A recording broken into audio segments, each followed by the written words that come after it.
ready for hot takes and insight from local industry experts in real estate, business, and lifestyle.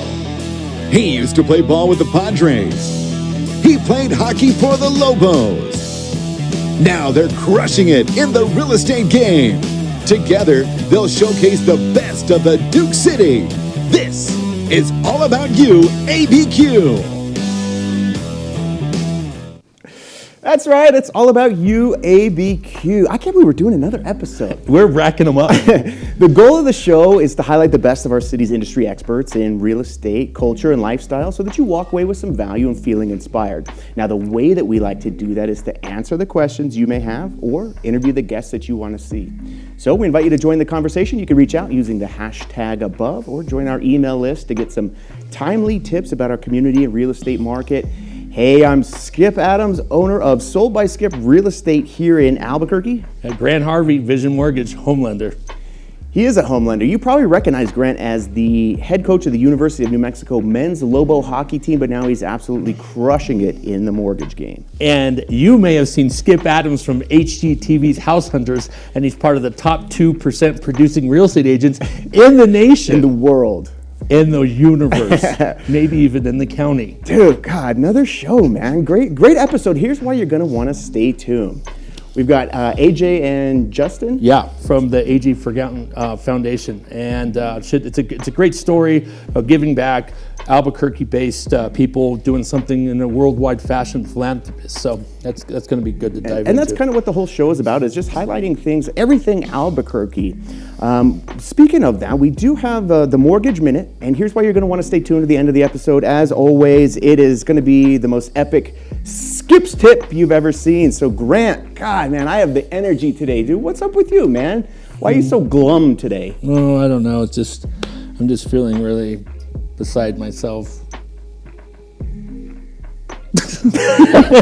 It looks like a missing kids poster. Right, let's talk about our kids' photos. Everyone near our age group had this, and then I think 40 to 85 years old. So we're really capturing a huge demographic piece of the pie today.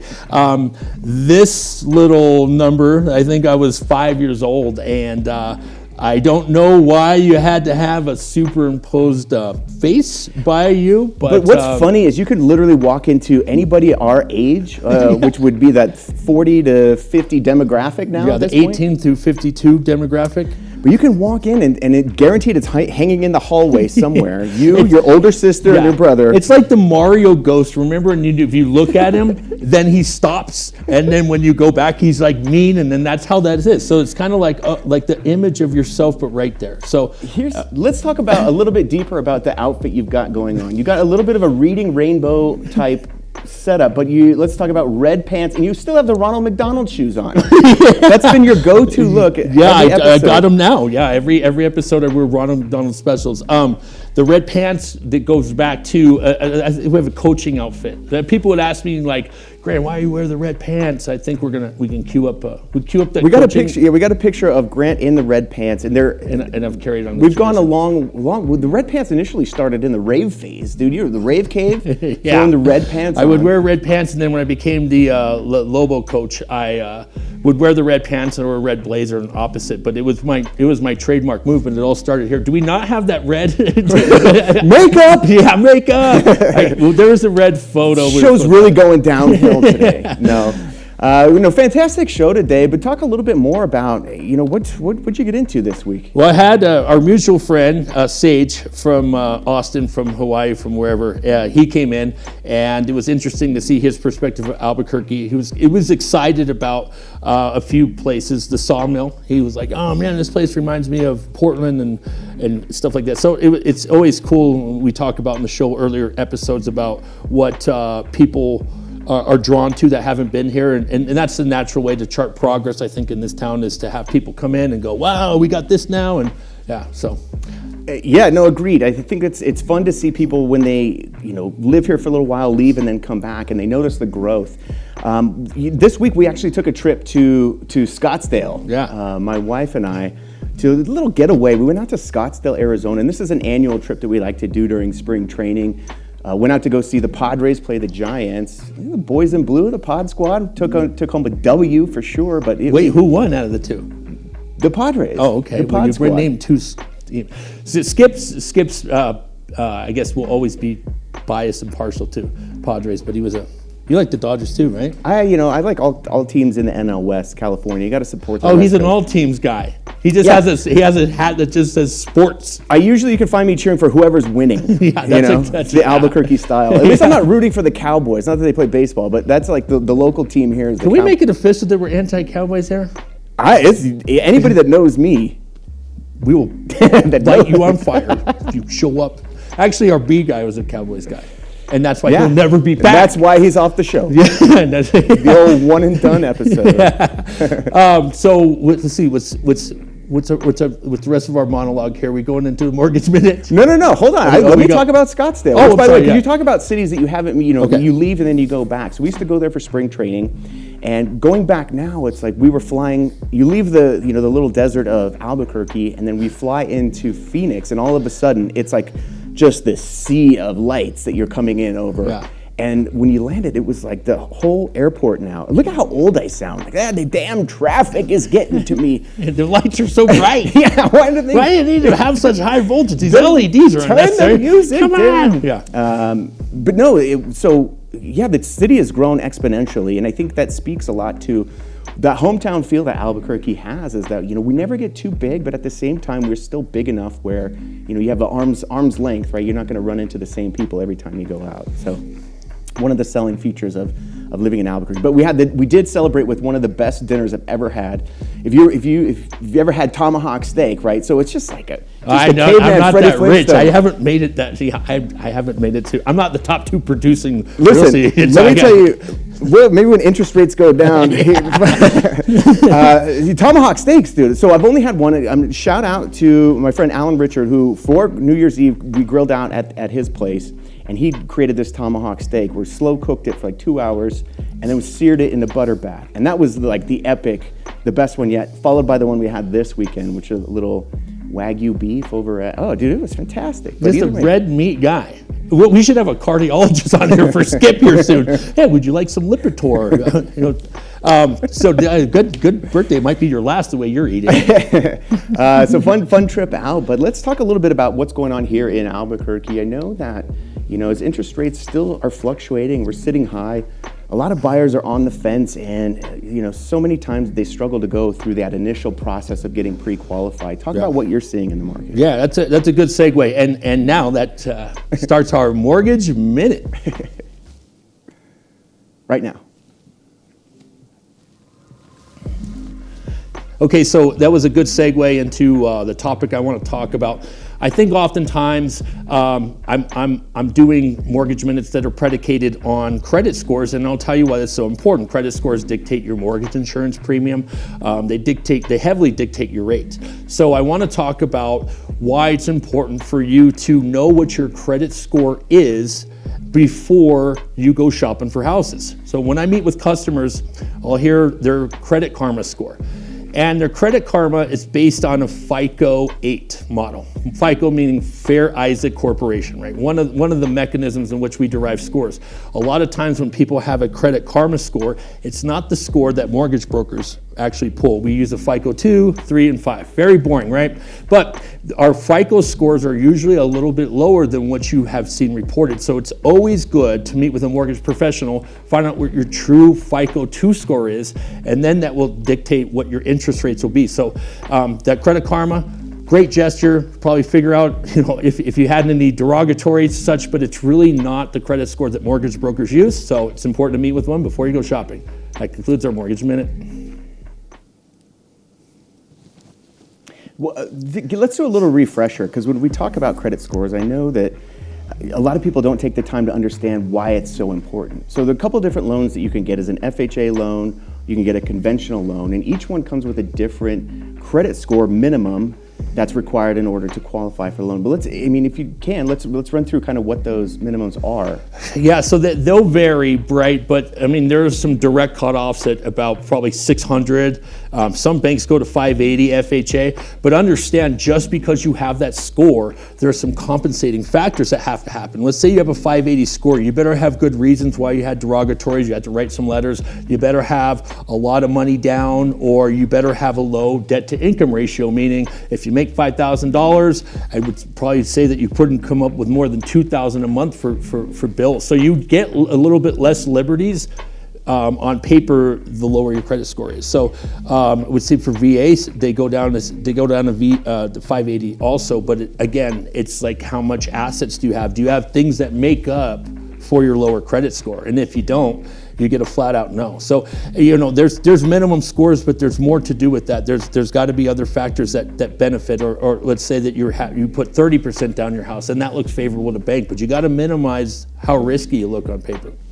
So when you talk about credit scores and conventional financing, one thing to keep in mind is, the better your credit score, the better your rate's going to be. Right. And I know that, what's the limit, off the top of your head for a conventional loan? It's like 680, well, we got up to 720 in 2023. Yeah. So you have to have a 720 FICO score. Oh, no, I'm sorry. You're talking about loan amount? No. So to qualify for like a good conventional. Yeah, so here's where a good mortgage broker has a couple products and he places you in the right place. You can actually qualify for an FHA loan and a conventional, but then you have a mortgage insurance premium. And so for FHA loans, the mortgage insurance premium is standard. For conventional, they vary by your credit score. So sometimes that mortgage insurance can be so high, it will negate the lower rate you were going to get. So a lot of times, if I see someone with a lower credit score and they have minimum money down, it's totally FHA. Mm-hmm. If you have a 640 and you wanted to go conventional, the mortgage insurance might kill you.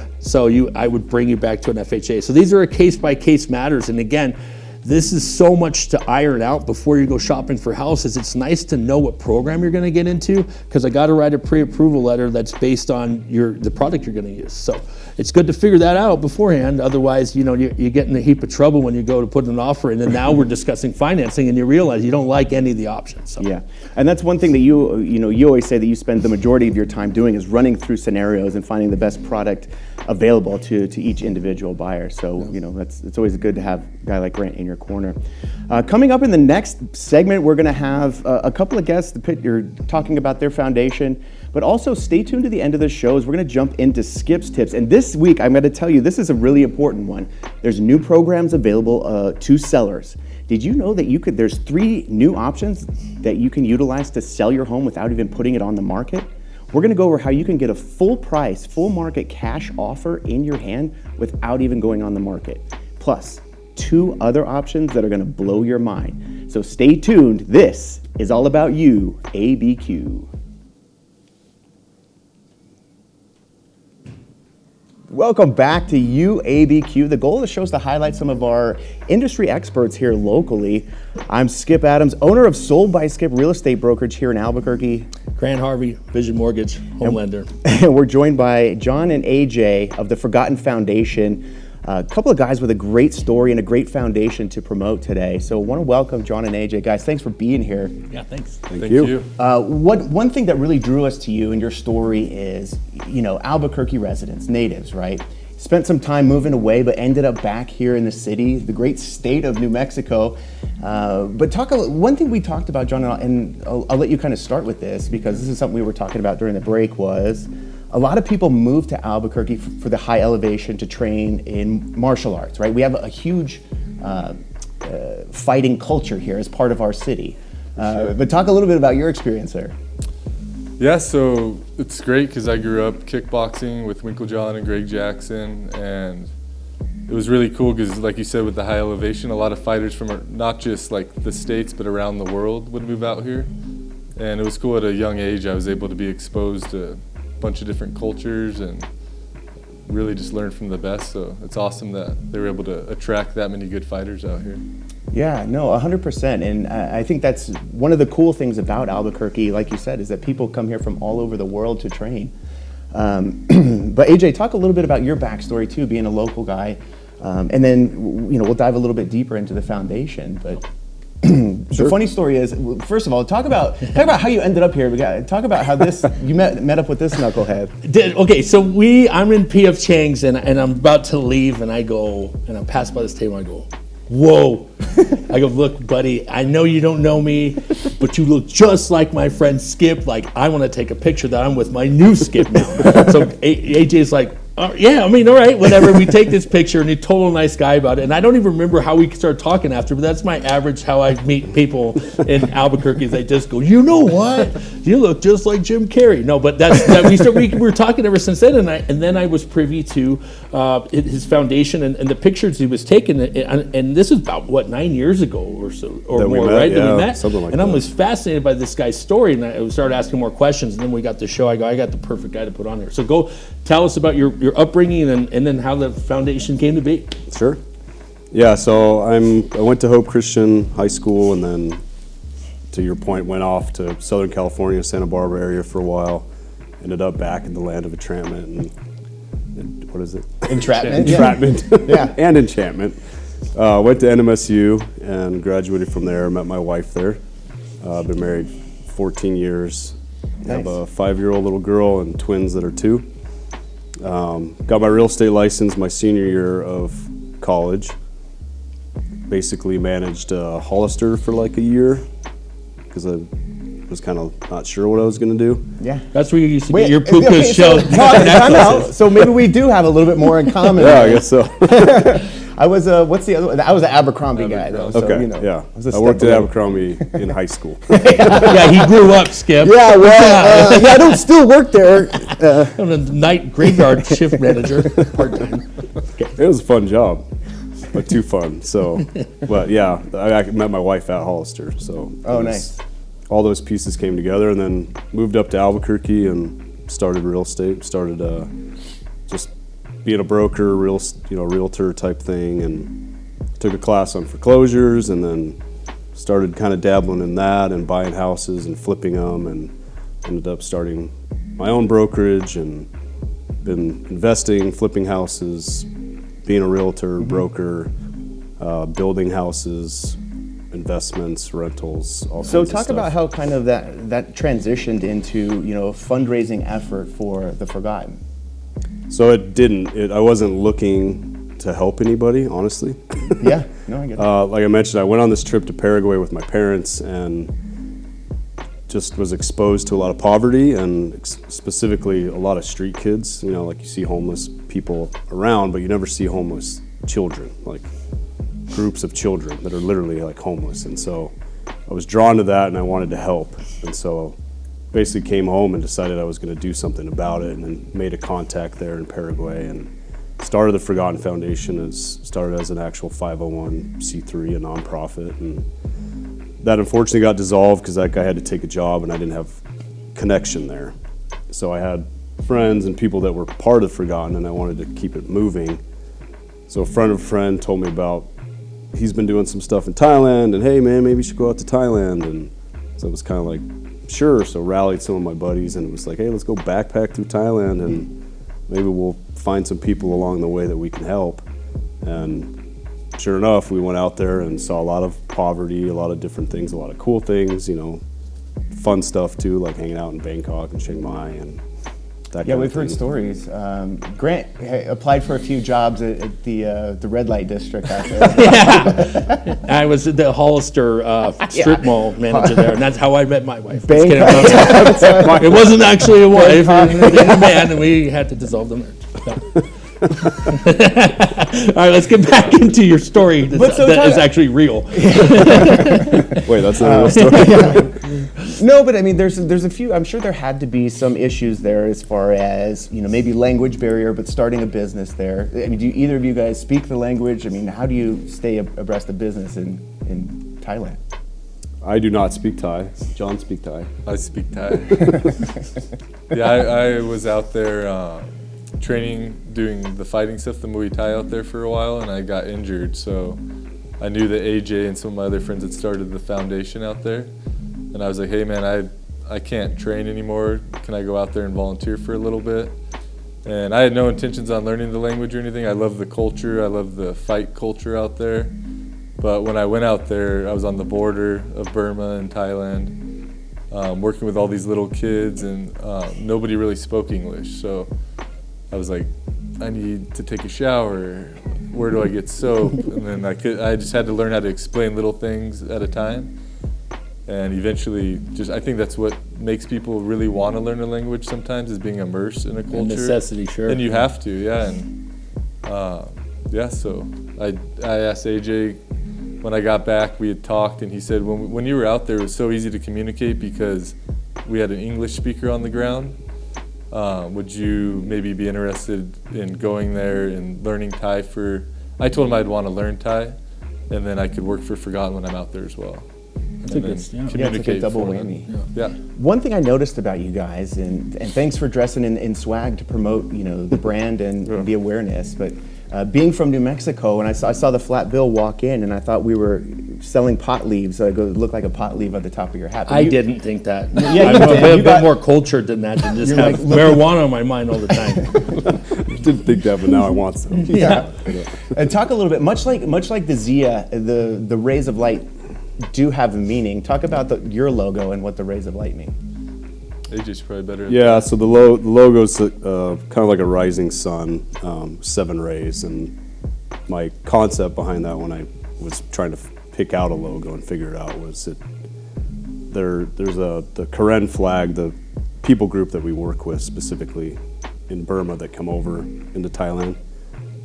Their flag has like a rising sun on it. So that's how I ended up choosing that logo, but the idea was to have it be 7 rays to be a light over the whole continent, just to help anywhere I felt led. Since I started in Paraguay, ended up in Thailand. It's kind of like, well, I don't know if I'll be in Thailand forever, or maybe something else will surface and we'll want to help people there. Yeah. So let's examine the group that you're helping out now. What's their story? The folks in Burma and the kids, is there some persecution happening with them? Go ahead and talk about that. You want to highlight that one? Yeah, I mean, it's been a long-going civil war out there. Started kind of around World War II. There was different groups fighting for the different allies, or they were on different sides, but they live within a same territorial border. So I think they've always had the different ethnic groups have their differences, and just throughout the years, these little uprisings happen. There's Burmese military coming into the Karen state and fighting with them, and they want their own state. So it's just a lot of territorial stuff going on, and really just being a lot of different cultures and wrapped in one country's So it boundary. looks like there's been deprived of many things, right? Maybe like some education, some food, some vital stuff. What do you guys do when you come in? What do you address, or what's your message and supplies for them? Sure. Yeah, so there's, like I mentioned, there's refugee camps where, some of these are have 70,000 people living in them. Holy shit. Right there on the border of Thailand and Burma. So you have all these people that have fallen through the cracks, which kind of obviously fit into they're forgotten. Okay. They can't go to the refugee camp because they're too full, or they need documentation to get in, like some kind of ID, birth certificate, something. A lot of these people don't have any of that because their little village that they lived in, little farming community's been completely destroyed by the Burmese army, burned to the ground. People have been killed, and so they're fleeing into Thailand, and Thailand's been very accepting of them, hence the refugee camps. So when these people come over, when I first went, that's what I saw. We went to the refugee camp, and it was like, wow, this is crazy. Because I didn't even know this situation was going on, like in Burma and all this. But those people have a lot of aid, they have a lot of help. So when I discovered these people that are coming over, the little town we work in they had a picture up called Metawa. You just see little... Let's put another picture up, and let's talk about one of the pictures in there. And it could be anything. Let's put a picture up. I think it would be great to be like, hey, okay, so this... Who are these kids? Yeah. So these would be our dormitory girls. So we have a school, a girls' dormitory, a boys' dormitory. We have land. You can't really own land in Thailand as a foreigner. So we rent land from a local like kind of like if you just rented like 10 acres of land. Okay. And that allows these people when they come over to actually build their own bamboo hut. Yeah. That's an example of something That's they put up. exactly what Okay. most of the people that live on the property that we rent. So we provide that place of refuge to where they're not just like homeless. It's like, hey, you can come up here and you got to build your own house. I understand that our Motai guy just chops the trees in half with his kicks, Just the so you banana don't have to trees. buy any axes there. That's what we were told, that they go up a lot faster when he just has his windmills and stuff. Windmills, turn them loose. Yeah. Yeah. So go, and this is So a this is school? our little school. John, is So that Eric- you in the picture? Yeah, that's me. I think, Yeah, I think I'm John's- wearing the You same graduated. hat. Looks like No, you're he's not in the first blue grade. shirt. He's in the very back. Oh, okay. Okay. So everything's pretty, it's bamboo, it's teak wood, it's a little bit of cement, but we rent some like concrete like buildings as well on that property where some of our staff lives. We employ 7 people there. We have a gal named Neria who she's kind of like the director there, runs everything, is in charge of payroll, and Yeah. she also is a teacher. And That's crazy. So With we- everyone has to be a multi-use person, right? We need you yeah. to be a Yeah, jack of for all sure. trades. Can I do a trivia fact? Bamboo, I think, is the fastest growing organism, right? Besides the stuff in the Besides sea. my biceps. But is that plentiful there? I mean, is that a viable construction material that seems to be Absolutely. Oh, yeah. plentiful and fast regenerating? Is that something you guys get to utilize? yes, Yeah, yeah, that's their primary that's awesome. form of what they'll build like a bamboo hut out That's of. great. Okay. And then they can tap into electricity that we have, and we have a community house. So if somebody in that village is sick or they need something, they basically come to us and we'll get them medicine. We have running water and bathrooms. But no and- tanning salons, so I'm not you, going yeah, he tanning would salon. have to go. No, with so no- Thai actually they want to be as white as possible. Is that right? Culturally, yeah. So you'll actually see pictures, maybe not any of these, but they'll put like a white cream all over their face and stuff. So Oh, really? They They try don't to want to be in the protect sun. themselves from the sun. Oh, that's such a crazy. Very opposite. Yeah, We wanna be everybody's like, tan. Yeah, right. And they They're like, wanna- you're perfect where you are. Like, no, we want to get to this trade place. Yeah. Yeah. You know, it's funny. I went to Scottsdale this week and we went to some spring training games. And you're used to like living in Albuquerque. Don't forget, I mean, it's cold from November to March. You don't typically go outside. I mean, you'll walk to your car or whatever. But I went and I was watching a spring training game, and it was cold there too. But Cold for you? Because anything sub 80s cold for Skips. Yeah, Let's it was put an cold. asterisk by yeah. It was cold. I was not the only 77. person with a Everyone was sweatshirt. under tent and frostbite. Yeah. my point is, I was sitting at the game. This was a 3-hour game, so I'm just sitting there, just like watching baseball with no sunscreen on after being Blood in the winter. transfusions. So I walked out like a giant tomato head. But I wasn't the only one. I looked down. My wife's hands were like sunburned red, so she had like lobster claws. But the rest of us, anyways, I don't know. I wouldn't fit in Thailand. Wouldn't be- that's why I'm not going. That's why. That's why we What never is it? go. What's the climate there? Is it opposite of what we have going on here? Is it what? Tell me about like how cold does it get? How hot does it get? I know it's got to be humidity like crazy because everywhere it's like. But what's the temperature like when you guys go down there? They kind of call their seasons the hotter, and hottest. It's pretty much always warm out there in the mountainous areas, like where we work. Even in the winters, it can get a little chilly. you know, What's the especially- temperature range? Would you say? When you Celsius. guys go down? They're Celsius, right? Let's be. I don't know what their lows are, but I mean Yeah, it's kilometers usually up in Celsius. the 90s, and it's like 100% humidity. So it's just constantly. You're just always sweating right when you walk outside. Maybe I But- will go. Yeah, it skips back. Yeah, you then. might like it. Out there. Yeah, maybe I'm going back. Heck yeah, that's right. But and then they also have a long rainy season. Yeah. A good 4 or 5 months of like torrential downpours. Like gray skies the whole time, or Yeah, or I mean, does it could. get A in lot that? of it's like shower. evening, Yeah. and it's just heavy. Like you'll see how they set up all their bamboo houses on our property. Yeah. You're like, why don't they build one there? And then the rainy season comes. You're, oh, there's a river there. Is there any health risks or some the propensities for people in that region that some of the forgotten are susceptible to? yeah, What's the main thing that you see? Was it parasite or a lot of malaria and dengue It's fever. terrifying, right? Yeah, we get Did a you lot guys of go that. through taking the malaria drugs before you go over there?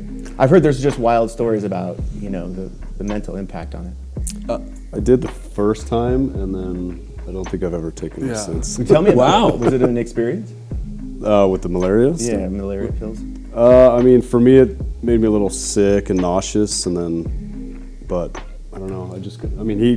Probably shouldn't be risking it, especially now that I have kids and stuff. But I mean, Backflashes of John almost Hollister, died of inventory night. Yeah, he almost died of dengue fever. Yeah, he got real sick. He got real sick. I almost flew out there because I thought he was going to die. What's it called? Dengue fever, but in Thai, Not it's- Bengay fever. Well, Where yeah, you have to yeah, burn when it. you're in the locker room, yeah, accidentally that's go down another too low. jock joke. But I speak Thai, so I went to a Thai hospital when I had it, and what they call this dengue fever in Thai is fever blood out. And I was like, that sounds really bad because it's like sounds a little fatal. yeah, it can be like a hemorrhagic fever to where you just start bleeding out of Oh my orifices. God. So and what was the different- cure? There is no cure. It's really just I decided to stay at the hospital. A lot of people just stay home and try to fight it, but they test your platelet levels. Those start to go real low to where your blood gets real thin, and you can start bleeding out of capillaries, your eyes, ear, whatever. What kind of foundation are you running, man? We're putting our lives on the line Yeah, here. no, that's for amazing. these- for these kids. That's great that you're going. Well, how does it happen? How do you get? Through mosquitoes. I was going to say, there's got to be a bite of Yeah. some kind. Oh man. Okay. Yeah. But yeah, it's mainly the dengue fever, malaria, and then there's a lot of waterborne illnesses they have to be Right. careful about. Holy smokes. Okay. So between medicine, building structures, keeping people paid, I mean, this foundation sounds like you guys are in charge of raising some or a lot of capital. Talk to me about how can our viewers get involved? How can we support the Forgotten Foundation? And what are you guys looking for in particular? Yeah, so surprisingly, money goes pretty far over there. So we have about 50 school students, 10 girls in the girls' dormitory, 8 to 10 in the boys' dormitory, 7 people on staff. We have a van and a truck and some motorcycles, but we send on average about $2,800 a month, and that covers everything. That's great. That feeds all the kids. It's school supplies. I mean, it'll fluctuate. They'll say, hey, we need an extra, 5,000 baht. Well, so how do you? I know you obviously dip in, and I know you do. How else do you generate? And there's probably donations, but is there a fundraiser you guys do, or where do you get outside money? So most of our support is like friends and family and people that have we've met like this, and then they get on board and they're like, hey, I'll give you $20 a month or whatever, or a one-time donation. On our website, you can buy product and that help support it. You can donate. You can sign up for monthly donations. We were pretty active with events before COVID. Yeah. We had a 5K, and we would do a lot of collaborations with different people. So we were out there a lot more. We need to get back out there. He loves setting up golf tournaments, so if you need him to set one up, I'm happy to come out and do a long drive as well. Yeah, and this guy likes running up and down ditches to get fit. So maybe you could do a skip ditch run with him, and you can sign autographs in the Royals. There's a link in my bio. Skip the ditch. Yeah. John and AJ, I want to thank you guys for stopping by. We'll have links to all of your foundation information on the website. But you guys are everything that is UABQ, so thank you for taking care of not just here locally but worldwide. It sounds like. Yeah, it's a story I think I've been waiting to tell for a long time. So thank you for that. So you guys have big hearts, and what a good drive. So thanks for coming on the show. Thank you for having us. Thank you guys. We're very Coming honored. up in the last segment, we're going to break down a couple of things that you need to know as a residential real estate seller here in town as we get into Skip's Tips. Stay tuned. Welcome back to UABQ. What a great segment we had with John and AJ. We don't have much time, but we do have enough time for Skip's Tips. That's right, it's time for Skip's Tips, which are anything that saves us time, makes us more money, or allow us to have more fun, whether that's in real life or real estate. Sellers, did you know that there are options available to you besides the traditional listed situation? For instance, if you're in a situation where you want to sell your house, but you have way too much stuff, too much clutter in your house, there's 3 options available to you. Number 1, we've developed a Cash Plus program, meaning if your home is worth $400,000, we've got a program where we will buy your house for $400,000 cash. Yeah, that's right. That will allow you to have the money in hand to make that purchase when you're moving up in property, so you won't be a contingent buyer. Next, we're offering a Next, we're offering a sell now, move later option, which means we'll pay cash for your house right now and then allow you to rent it back for up to a year, allowing you to find a replacement property. And last, we have what's called a fix it and list it. If you've got an older home and you really want to unlock its potential, you can partner with us as an investor where we basically flip your own house for you. We'll go in and remodel the kitchens and bathrooms. That way we can sell your house for top dollar, netting you the most money when that property sells. So there are options available to you. Those are 3 ways that you can capitalize on working with a team like Sold by Skip. Now, if you found this tip, what do I say? Now, if you like this tip even just a bit, send it to a friend. That's Skip's Tips. Those are pretty cool options. Yeah, that was. It's something different that we're rolling out, and it's been received very well. So, again, if you want more information about that, it'll be on our website or in the show notes. Or if, my poor son can never get a house. I can't believe you're still beside yourself. It's just, he's 43 now, if anyone's seen him. Seems like a really nice guy. He might have some red pants on floating around. So. We appreciate you guys stopping by to check us out. We'll see you on Channel 96 every Wednesday and Sunday morning. Wednesday night, Sunday morning. Wednesdays at 7, Sundays at 9 a.m. Set your alarm clock. This is all about you, ABQ.